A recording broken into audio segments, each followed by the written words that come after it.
Hello दोस्तों, हमारे YouTube channel पे आप लोगों का स्वागत है। तो दोस्तों, आज की इस वीडियो में मैं आप लोगों के लिए लेकर आया हूँ जी का जीएस से रिलेटेड बहुत ही महत्वपूर्ण क्वेश्चन आंसर, जो कि आने वाले किसी भी एग्जाम की बात करें, जैसे कि एसएससी जीडी, रेलवे पुलिस या फिर पुलिस कांस्टेबल एग्जाम, किसी भी एग्जाम की बात करें, सारे एग्जाम के लिए बहुत ही महत्वपूर्ण साबित होंगे।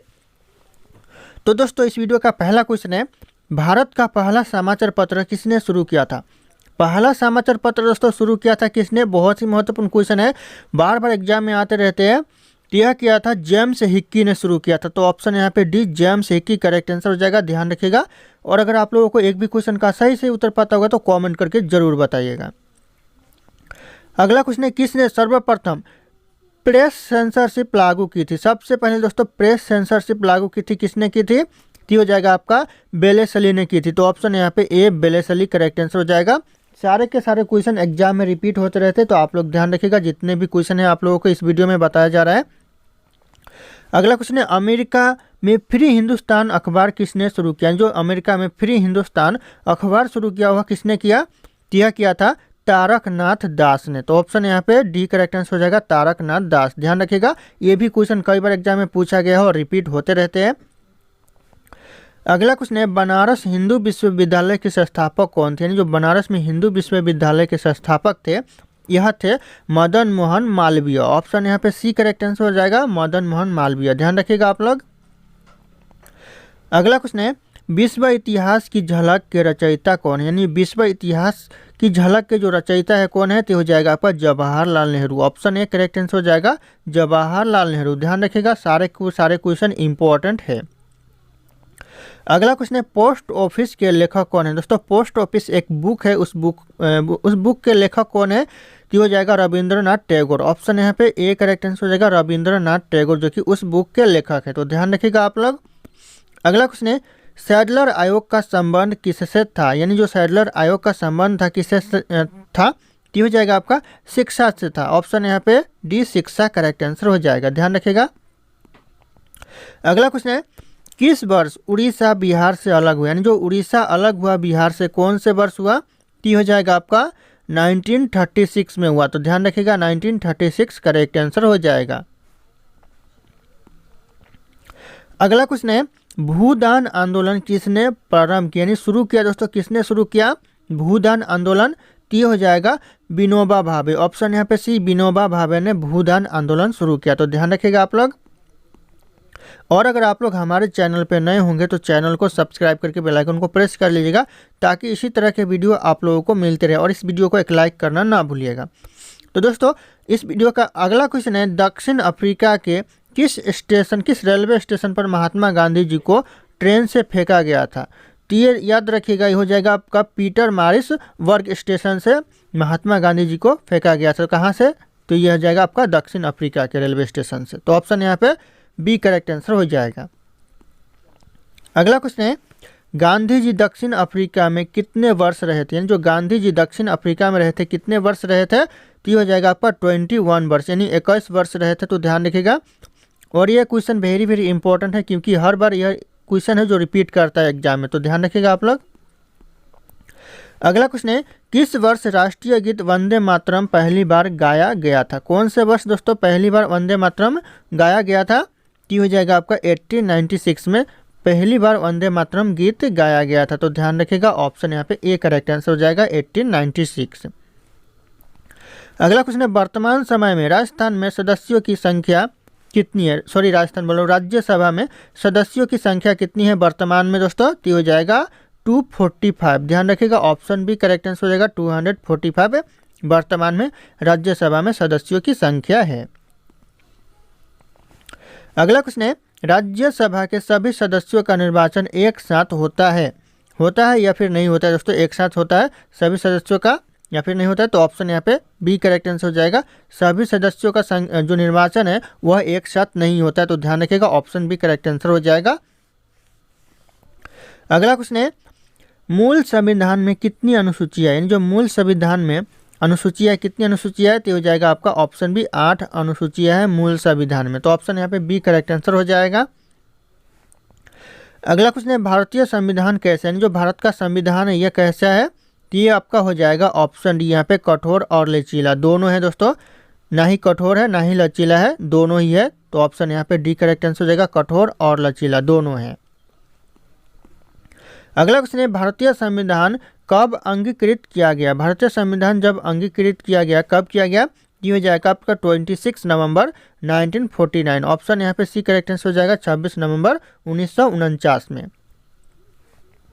अगला क्वेश्चन है भारत का संविधान पूर्ण रूप से तैयार कब हुआ। भारत का जो संविधान है यह पूर्ण रूप से तैयार कब हुआ, तो ये हो जाएगा आपका 15 अगस्त 1949, यानी 15 अगस्त 1949 में पूर्ण रूप से तैयार हुआ भारत का संविधान। तो ध्यान रखिएगा आप लोग, ऑप्शन यहाँ पे बी करेक्ट आंसर हो जाएगा। अगला क्वेश्चन है भारत के संविधान की प्रस्तावना में प्रथम संशोधन कब किया गया था। ये भी बहुत ही महत्वपूर्ण क्वेश्चन है, एग्जाम में बार बार आते रहते हैं कि भारत के संविधान में जो प्रथम संशोधन किया गया था वह कब किया गया था, तो हो जाएगा आपका 1976 में प्रथम संशोधन किया गया था। तो ऑप्शन यहाँ पे सी करेक्ट आंसर हो जाएगा, 1976। अगला क्वेश्चन है रेगुलेटिंग एक्ट कब पारित किया गया, यानी जो रेगुलेटिंग एक्ट है पारित किया गया, तो यह किया गया 1773 में। तो ध्यान रखिएगा, एग्जाम में बार बार पूछा जाता है। तो ऑप्शन ए करेक्ट आंसर हो जाएगा 1773। अगला क्वेश्चन है पीटर्स इंडिया एक्ट किस वर्ष पारित किया गया, यानी जो पीटर्स इंडिया एक्ट है यह पारित किया गया 1784 में। तो ऑप्शन यहाँ पे ए करेक्ट आंसर हो जाएगा, 1784। ध्यान रखिएगा, ये सब क्वेश्चन रिपीट होते रहते हैं, बार बार एग्जाम में आते रहते हैं। अगला क्वेश्चन है महात्मा गांधी जी दक्षिण अफ्रीका से भारत किस वर्ष लौटे थे। कौन से वर्ष लौटे थे दोस्तों दक्षिण अफ्रीका से महात्मा गांधी जी भारत, तो हो जाएगा आपका 1950 में, लगभग 1915 में यह लौटे थे। तो ऑप्शन यहाँ पे ए करेक्ट आंसर हो जाएगा, 1915 में यह महात्मा गांधी दक्षिण अफ्रीका से भारत लौटे थे। तो ध्यान रखिएगा आप लोग, 1915 करेक्ट आंसर हो जाएगा। अगला क्वेश्चन है मुस्लिम लीग ने मुक्ति दिवस कब मनाया था। मुस्लिम लीग ने जो मुक्ति दिवस मनाया था कब मनाया था, तो हो जाएगा आपका 1939 में जो मुस्लिम लीग ने मुक्ति दिवस मनाया था। तो ध्यान रखिएगा, ऑप्शन यहाँ पे ए करेक्ट आंसर हो जाएगा। अगला क्वेश्चन है भारत छोड़ो आंदोलन के समय इंग्लैंड का प्रधानमंत्री कौन था। भारत छोड़ो आंदोलन, जब भारत छोड़ो आंदोलन चल रहा था उस समय इंग्लैंड के जो प्रधानमंत्री थे कौन थे, तो हो जाएगा चर्चिल थे। ऑप्शन यहाँ पे बी चर्चिल करेक्ट आंसर हो जाएगा। अगला क्वेश्चन है साइमन कमीशन का भारत आगमन किस वर्ष में हुआ था। कौन से वर्ष दोस्तों साइमन कमीशन का भारत में आगमन हुआ, यानी भारत में आया दोस्तों साइमन कमीशन कौन से वर्ष, तो हो जाएगा आपका 1928 में साइमन कमीशन भारत में आया। तो ऑप्शन यहाँ पे बी करेक्ट आंसर हो जाएगा, 1928। ध्यान रखिएगा दोस्तों, ये भी क्वेश्चन बहुत इंपॉर्टेंट है, एग्जाम में आते रहते हैं। अगला क्वेश्चन है भारत एवं पाकिस्तान का विभाजन किस योजना के तहत हुआ। भारत और पाकिस्तान का जो विभाजन हुआ वह कौन सी योजना के तहत हुआ दोस्तों, ये हुआ दोस्तों यहाँ पे माउंट बेटन योजना के तहत हुआ। तो ऑप्शन यहाँ पे ए करेक्ट आंसर हो जाएगा, माउंट बेटन योजना। ध्यान रखिएगा, एग्जाम में बार बार ये क्वेश्चन आते रहते हैं, तो आप लोग इस क्वेश्चन के ऊपर भी नजर बनाए रखिएगा। अगला क्वेश्चन, सुभाष चंद्र बोस ने सिंगापुर में दिल्ली चलो का नारा कब दिया था।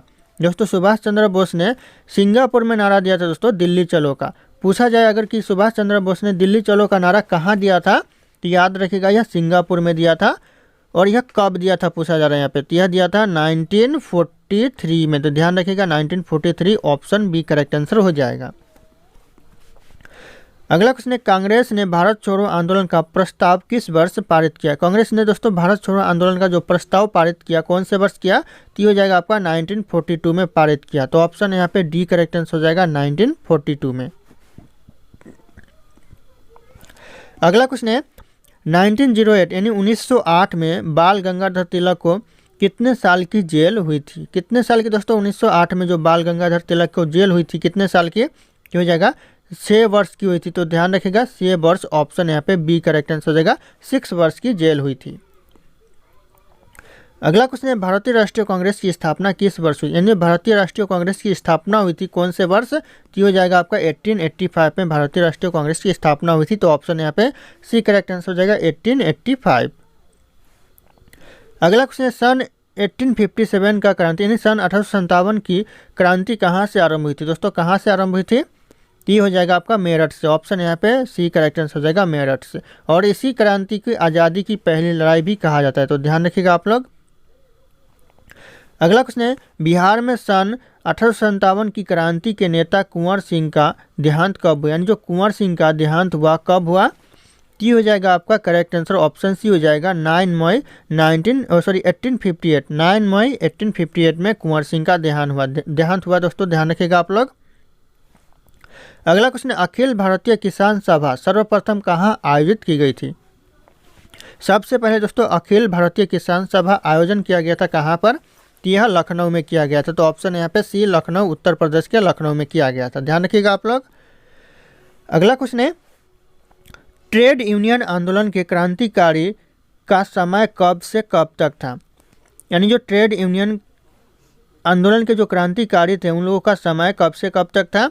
हो जाएगा आपका 1926 से लेकर 39 तक था उन लोगों का समय। तो ऑप्शन यहाँ पे बी करेक्ट आंसर हो जाएगा, 1926 से लेकर 39 तक था। तो ध्यान रखिएगा आप लोग। अगला क्वेश्चन है, मोपला आंदोलन 1921 में हुआ था, कहाँ पर हुआ था दोस्तों? यह कहाँ पर? हो जाएगा आपका यह मालाबार में हुआ था। तो ऑप्शन यहाँ पे बी मालाबार करेक्ट आंसर हो जाएगा।